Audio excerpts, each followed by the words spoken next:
Onorevole Caon. Beh, intanto per sgomberare di dubbi i telespettatori che sono a casa, questa legislatura, io faccio parte di questa legislatura, il sottoscritto non matura vitalizio, non matura pensioni d'oro. Cioè lei un domani niente pensione d'oro, e come lei tutti a prescindere. Come tutti quanti. Logico che chi invece è rimasto fino a 3 anni fa dentro il Parlamento ha una maturazione di vitalizi e di pensioni fatti in maniera con scale diverse.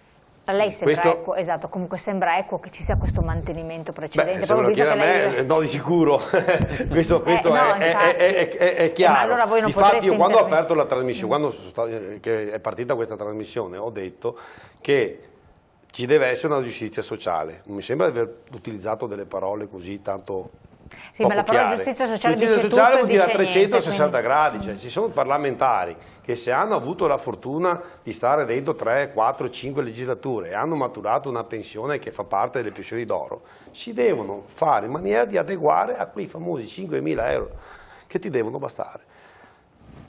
Non si può fare in giro di 5 mesi perché magari uno si è esposto per fare determinati... Bene, gli si dà il giro di 2 o 3 anni, deve rientrare e un po' alla volta deve rientrare a una pensione che è dignitosa sicuramente per il lavoro che ha svolto nella sua vita, ma non può essere così sproporzionata da 10.000 euro a passare a una pensione di 500 euro, a prescindere anche se uno ha messo i contributi o no.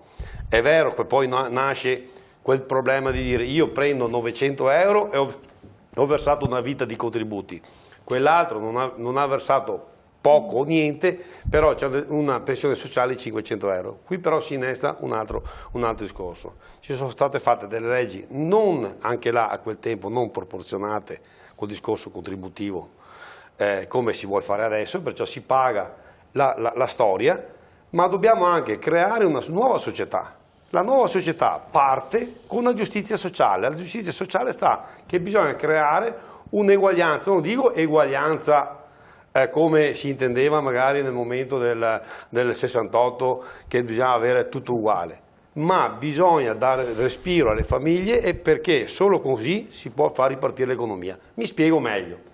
Dare 10.000 o 15.000 euro di pensione a un pensionato che ha 90 anni che è a casa, che magari avrà anche la sfortuna, dovrà avere qualche badante, quando ne ha spesi 5.000 per mantenersi, riesce a mettere da parte altri 5.000, 6.000 euro, ma quei 6.000 euro non vanno spesi.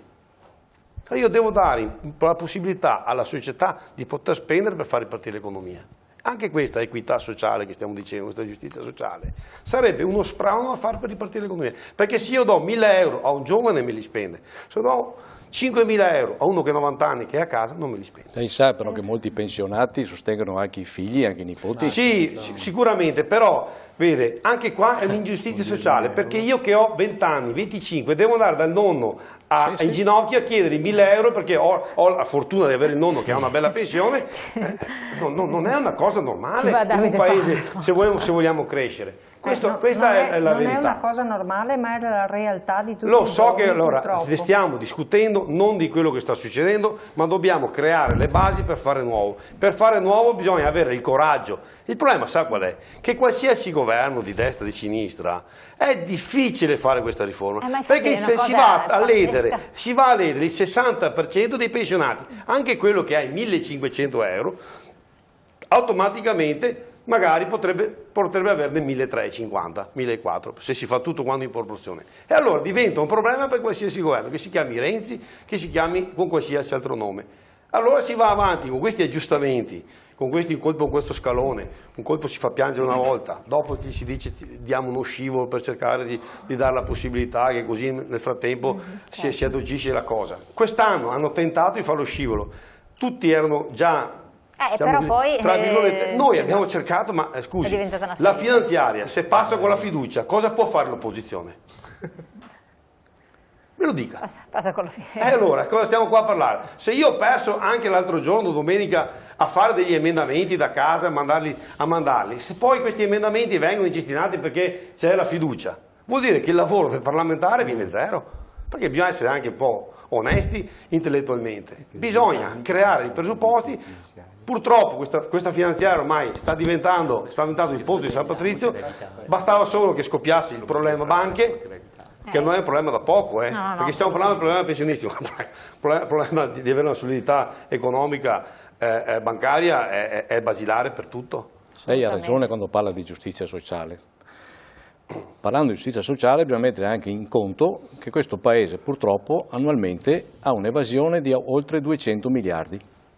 Questo è il punto. Qui lì non c'è giustizia sociale, lì c'è sperequazione, c'è ingiustizia e se avessimo delle capacità di intervento a recuperare anche solo il 10% di quella sacca di evasione, sono convinto che questa sera noi usciremo da questa trasmissione tranquilli. Guardi, perché col 10% andremo a risanare le casse dello Stato. Però guarda, un minuto solo, ti lascio tutto. Allora, è tutto vero quello che dice il signore, è tutto vero. Il problema è che si sta prendendo in mano l'evasione fiscale, secondo me, dalla parte rovescia.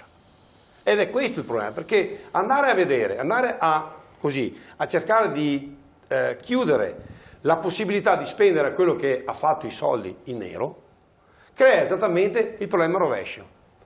Se ormai ti è sfuggito dalle mani, fai in maniera tale che almeno questo spenda.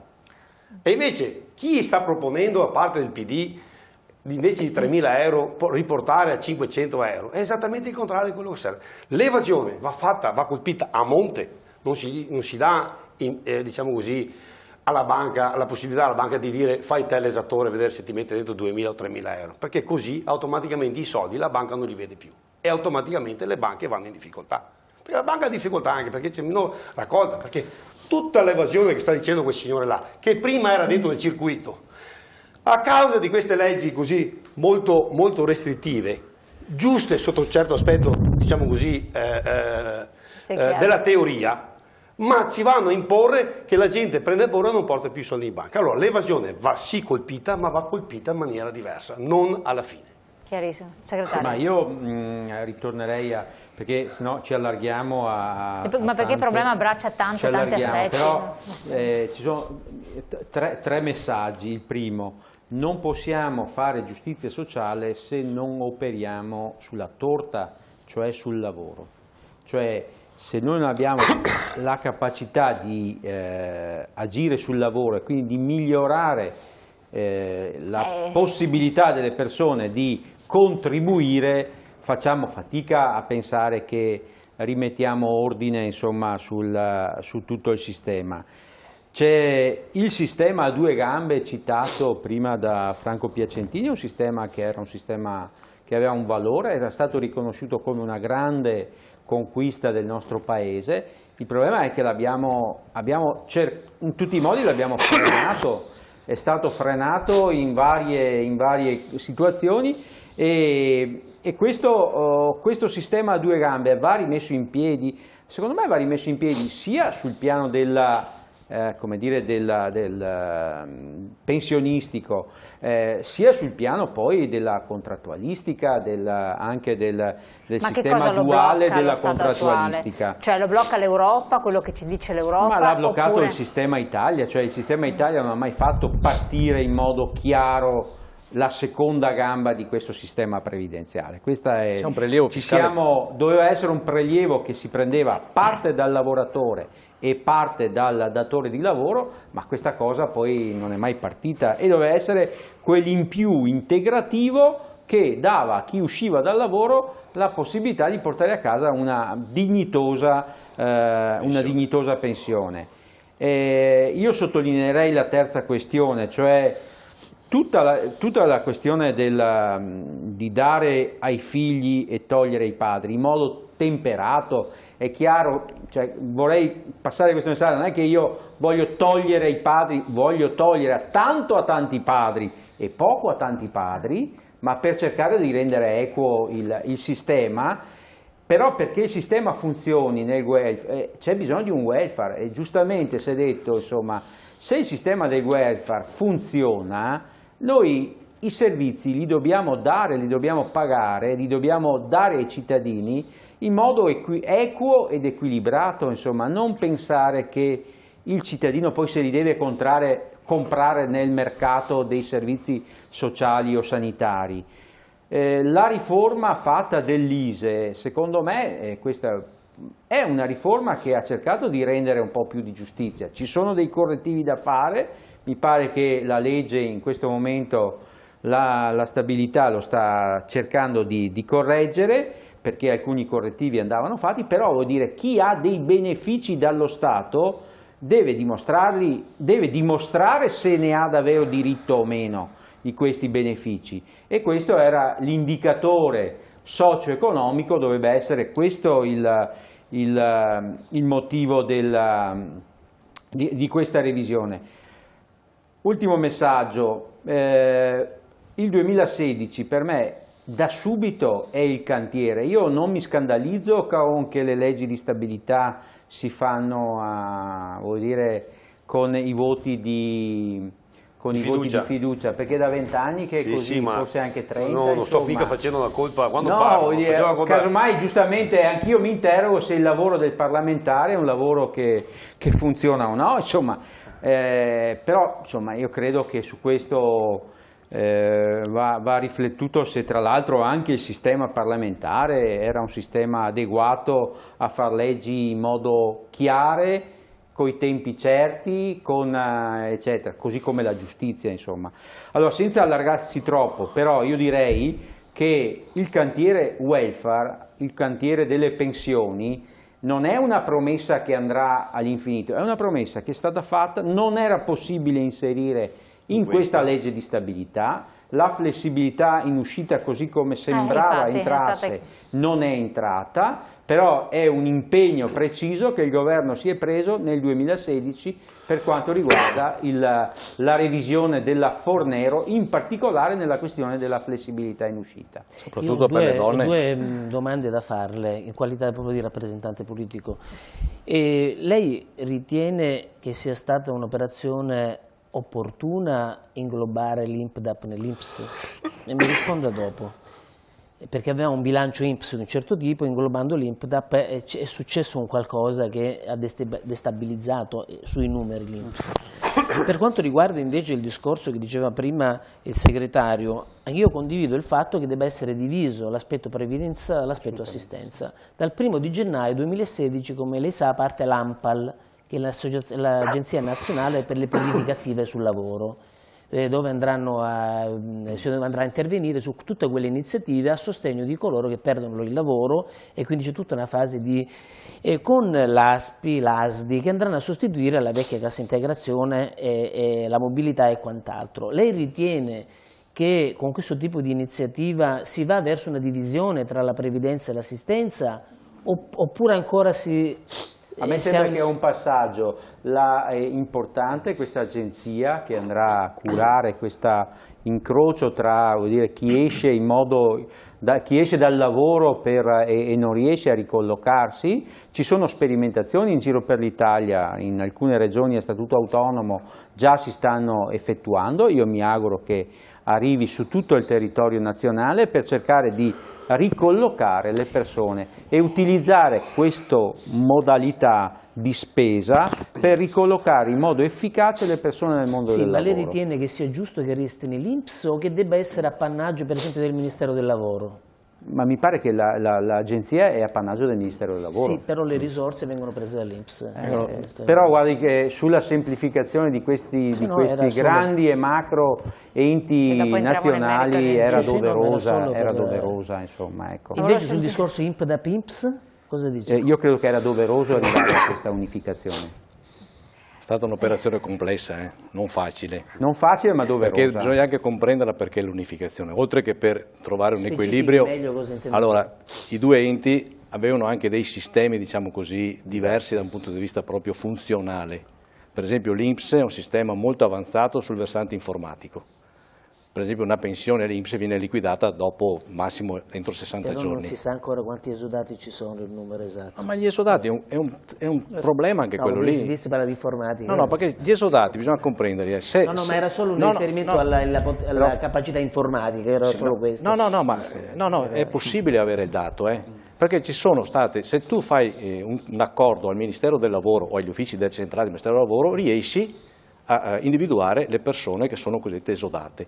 Ma da quello che ci dicono, molte intese, molti accordi, soprattutto in piccole e medie imprese, non sono stati fatti attraverso gli uffici pubblici, quindi il dato scappa da lì, non è che sia una cosa, ma l'INPS è in grado di avere, abbiamo un sistema informatico INPS che è il migliore in assoluto in Europa. Invece l'INPDAP? L'INPDAP aveva un sistema molto più arretrato, quindi l'unificazione però di due istituti era un processo iniziato ancora dal governo Amato, quindi siamo nel 92, di uniformare i sistemi previdenziali che erano diversi, autonomi, dipendenti, pubblici, liberi professionisti. L'intento di creare un sistema previdenziale unico con regole uniche.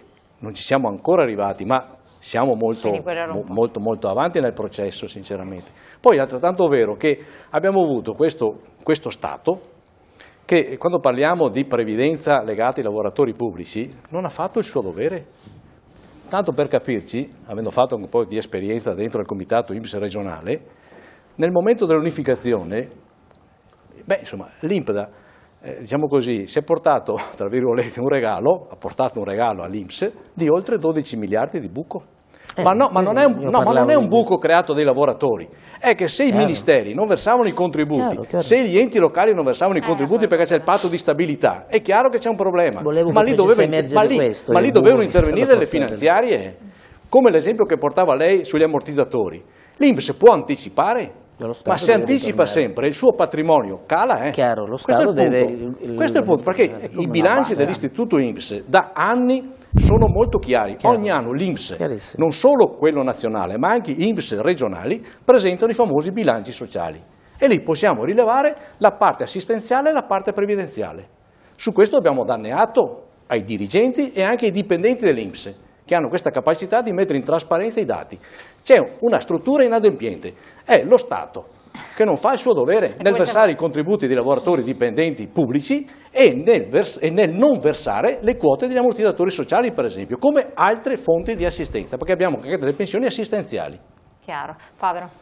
Sì, abbiamo messo molta carne al fuoco, diciamo. Però è bene che venga anche fuori, perché c'è una questione che... Parto un attimo rispondendo a quanto era stato detto prima con la richiesta della raccolta delle 100.000 firme, quindi si partiva col taglio dei vitalizi, taglio delle pensioni d'oro, dei 5.000 euro in su, da quel che ho capito, c'è un contributo di solidarietà che viene dato, eccetera. Questa era una domanda diretta che veniva fatta, quindi vediamo un attimo di far chiarezza, poi andiamo a vedere anche tutte le altre questioni. Io sono abituato a pensare che ogni volta che si fa una scelta si hanno delle conseguenze, ok? Per quando si va a parlare dei vitalizi, obiettivamente non c'è giustizia in un vitalizio, perché io ti sto dando dei soldi, ti sto dando qualcosa per mantenerti, quando tu non stai più facendo niente o non ti sei guadagnato qualcos'altro, perché il vitalizio stesso significa che ti do dei soldi e tu una volta avevi una carica. Siamo d'accordo che questa è, per quanto mi riguarda, rubare. Però abbiamo anche già visto, come ci ha confermato l'onorevole Caon, che i vitalizi per la maggior parte sono già stati eliminati. Rimangono quelli antecedenti che sono difficili da togliere o forse impossibili a livello costituzionale o altro. Per quanto mi riguarda, io che non ho nessun interesse in campo in quanto consigliere comunale, che prendo 300 euro al mese lordi dal comune e basta, non avrò pensione probabilmente, eccetera, non ho molto da perderci, da guadagnarci, su questo dico andrebbero tolti. Sulle pensioni d'oro, calma, andiamo a vedere, nel senso il principio può essere sensato, ma come dicevo bisogna andare a vedere cosa si perde e cosa si guadagna facendolo, perché parzialmente avevo già risposto prima e poi è stato anche detto successivamente. Se io vado a dire che chiunque ha 10.000 euro al mese di pensione deve darne 5.000 in contributo, è un'ingiustizia che sto facendo, magari un'ingiustizia per il singolo, per fare una giustizia sociale più grande. Ma bisogna stare attenti a vedere se questa è motivata con una sorta di invidia, perché questa persona ha dei soldi, oppure perché questa persona li sta rubando, perché non ha lavorato. Perciò, posto che togliere le pensioni d'oro non andrà comunque a risolvere il problema generale, al massimo ristabilisco una giustizia, vorrei anche andare a vedere questa persona singolarmente, dato che non era più di 1.300, stanno dicendo, si può anche fare, se è una persona che ha guadagnato dei privilegi non facendo assolutamente nulla, non contribuendo alla società e quindi, calmino, restituisci, oppure se magari è una persona che nella sua vita ha studiato, magari fatto il medico, il primario, si è preso dei rischi, è andato a pagare i suoi contributi, ha fatto magari lavori in cui era anche molto più a rischio, perché ci sono anche dei lavori in cui sbagli una cosa, hai una causa, magari perché la legge non è chiara, e vai a perdere tanto quanto magari la tua stessa pensione o vai salta tutto. Perciò sono d'accordo in linea generale, perché effettivamente 10.000 euro al mese sono una follia, non li vedrò mai e su questo non c'è alcun dubbio. Però bisogna stare attenti a dire tagliamo tutto e basta, perché rischiamo, uno, di andare a perdere in morale, non è detto che questo sia giusto. Due, stiamo molto attenti a dire che uno Stato va a tagliare perdendo di credibilità, perché come potrò mai io poi fidarmi di uno Stato che mi promette una cosa e poi non ce l'ho più? Cosa che per quanto mi riguarda la Fornero ha fatto, che hanno già perso, già fatto. È stata una cosa, scandalosa al di là di tutto. Prego. Forse ha capito male. Io dicevo superiore ai 5.000 euro di pensione, non certo tagliare la metà, ma un contributo di solidarietà. Certo. Ma infatti ho detto che sono potenzialmente d'accordo, ma vorrei vedere il caso singolo. 5. Sì, no, sono potenzialmente d'accordo, però sempre stare attenti a quanto poi si rischia di perdere, in questo caso in credibilità, e quanto si può guadagnare. Già con la Fornero è stata una tragedia, perché come si può fidare di uno Stato che ti cambia le carte in tavola quando di fatto non avevi già più il lavoro in attesa della pensione che stava arrivando, che poi non arriva più. Questo spero che siamo tutti d'accordo, purtroppo è stato fatto da un governo che tra l'altro non era neanche eletto, quindi prima ci stavamo domandando la funzione dei parlamentari al giorno d'oggi. Al momento non mi sembra che i parlamentari abbiano il potere di fare qualcosa, in quanto tra colpi di fiducia, governi che non eleggiamo o altro, al momento siamo un po' in una democrazia sospesa, più o meno. Però, passaggio solo, se no facciamo confusione. È vero da una parte che i governi non vengono perché bisogna anche creare, se no... Ma siamo una repubblica parlamentare e la Costituzione dice se c'è una maggioranza che si può formare un governo, si forma il governo, a prescindere dalle leggi elettorali, Porcellum o non Porcellum, che nel frattempo sono state fatte, che è stata a caso la legge elettorale che il popolo pensava di essere arrivati a una repubblica presidenziale, ma non è così. La Costituzione è parlamentare, se c'è una maggioranza parlamentare, ahimè. Anch'io sono stato e sono contro Monti, ma bisogna essere chiari fino alla fine, se no qui non se ne va fuori a tirare per il naso la gente. Oggi non si può fare politica dicendo una cosa perché ci fa comodo. Oggi c'è questa realtà, è una repubblica parlamentare, se c'è una maggioranza parlamentare, che piaccia che non piaccia, il governo viene fatto. Opera. Se non c'è, si va a casa. Bisogna perché preoccuparsi se no non ne veniamo più fuori. Ripeto, finché non c'è una riforma costituzionale che va in altri sistemi è inutile stare qua a lamentare. Bisogna preoccuparsi del calo di rappresentanza. È stata una forzatura portata avanti da una legge elettorale e dai vari presidenti che hanno cercato di spingere, mettendo il nome del proprio cognome sul simbolo, che non era mai stato fino a prima, e dicendo presidente. Ecco, però la legge non è questa. Rispondo un attimo all'onorevole Cohn. Parto dal presupposto che non ho detto che è illegale il sistema in cui adesso siamo. Sì, però dicendo così si fa passare per casa che dobbiamo distinguere, bisogna distinguere un momento. A forza di dirlo, la gente a casa comincia a percepire una cosa. Bisogna cominciare a essere seri. Siamo seri, siamo seri e le rispondo. Non sto dicendo che stiamo vivendo in una condizione di illegalità in quanto non abbiamo un governo che gli elettori pensavano di dover avere, non sto dicendo questo, sto dicendo però che esistono due piani differenti. Uno è il piano legale e costituzionale, che a quanto pare la Costituzione quando si vuole si può cambiare in 10 minuti, quando invece fa comodo è lì ferma immobile.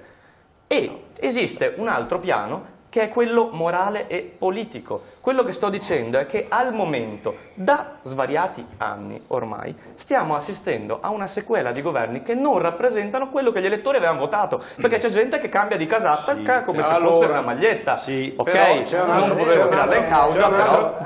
Questo è un discorso costituzionale. No, è un discorso politico, non costituzionale, perché se una persona prende e cambia da un partito all'altro, è politico, lo può fare perché è legale, ma sto dicendo che è moralmente sbagliato.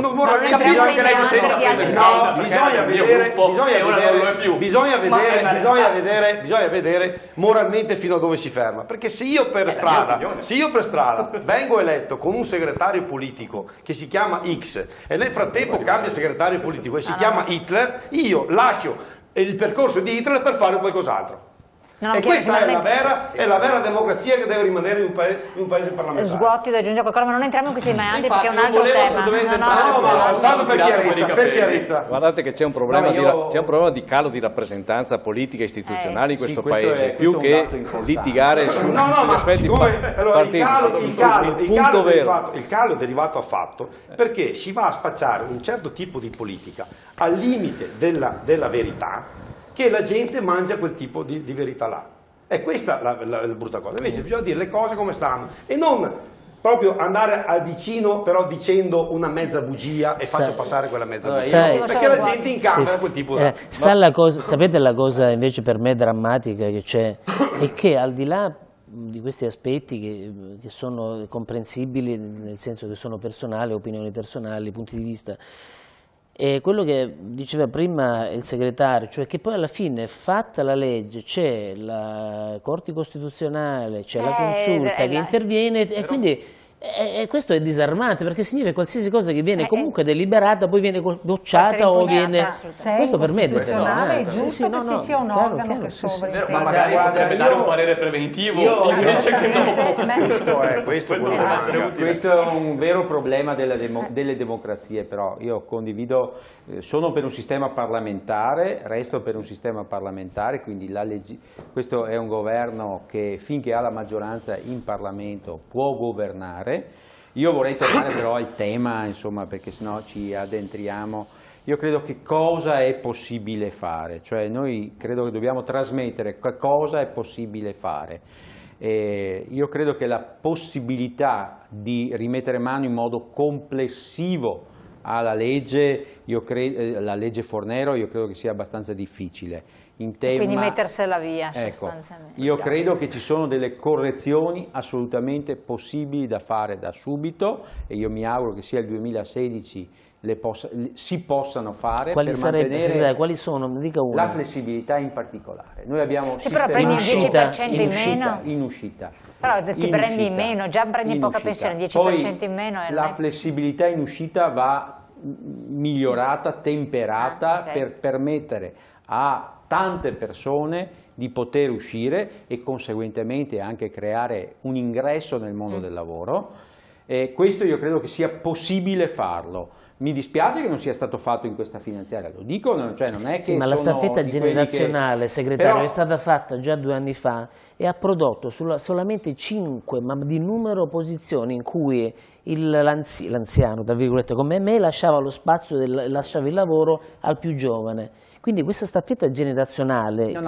più che la staffetta generazionale, io vedo che c'è una flessibilità che liberi persone che escano dal mondo del lavoro per far entrare altre persone. Il problema è che oggi una persona, soprattutto parliamo di sistema contributivo, una persona corre il pericolo di rimanere al lavoro fino a 75 anni. Questo è il dramma. Questo è il dramma. Con un pericolo enorme. Quindi quando ragioniamo di questi problemi... Ma se riesce a tenerlo quel lavoro, cioè teniamo conto di questo aspetto perché... se è fortunato che ha il lavoro stabile, deve arrivare a 75 anni. Figuratevi voi se poi c'è il turnover, se c'è l'ingresso dei giovani.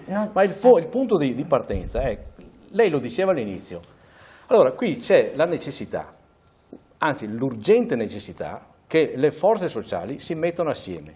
Sì. Ognuno si muove per conto proprio. Io non contesto dal punto di vista dell'iniziativa, ci mancherebbe altro, ogni organizzazione ha il diritto di caratterizzarsi, di fare le proprie iniziative, ma oggi c'è bisogno di fare, come diceva lei, una massa critica, perché il nostro interlocutore scappa, va via. Certo. Il nostro interlocutore, il governo, bisogna chiuderci dentro una stanza, permettetemi la provocazione, e rimanere lì giorni, mesi, qualche anno se necessita, per fare una grande riforma sociale di giustizia in questo Paese, perché sennò ogni anno siamo lì a tamponare gli esodati oggi, il turnover domani, i giovani che non entrano, la finestra, il scalone, il gradino e quant'altro. Questo è il punto. Però dobbiamo dire anche che cosa siamo in grado di fare, perché sennò rischiamo di pensare a una riforma che è omnibus, E in realtà che cosa siamo in grado di fare? Io sono convinto che gli interlocutori sindacali hanno le idee chiare e proposte precise, anche per mettere in equilibrio le casse dello Stato, ma se dall'altra parte non ho la disponibilità politica dell'incontro, del confronto, della concertazione, non vado da nessuna parte, allora ci sono le proteste, la raccolta delle firme, la mobilitazione e quant'altro, e poi interviene la Corte Costituzionale magari su quella parte della indicizzazione non erogata a quei pensionati che avevano i 1.500 euro lordi. 2 settimane fa Piacentini, il Ministro del Lavoro Poletti ha posto anche il tema dell'orario di lavoro, no? Se è ancora adeguato in una società odierna pensare ai temi dell'orario di lavoro. Sono questioni estremamente complesse. Cesare Damiano, che fa parte della maggioranza, la pensa come noi, la pensa meglio come i nostri amici del sindacato, Cesare Damiano, perché quando parliamo per esempio di pensioni complementari, Damiano giustamente ha detto che il governo sta penalizzando con l'elevazione fiscale le pensioni complementari, quindi ci sono degli interlocutori che sono disponibili a sostenere, però dobbiamo trovare il modo, tempo, modalità per creare questa concertazione. Non si fanno grandi riforme, ti ascolto e poi decido io. No, fermo un attimo, devo andare in pubblicità io, dopo vi do la parola. Pubblicità, pochi secondi, poi ritorniamo insieme, tra poco.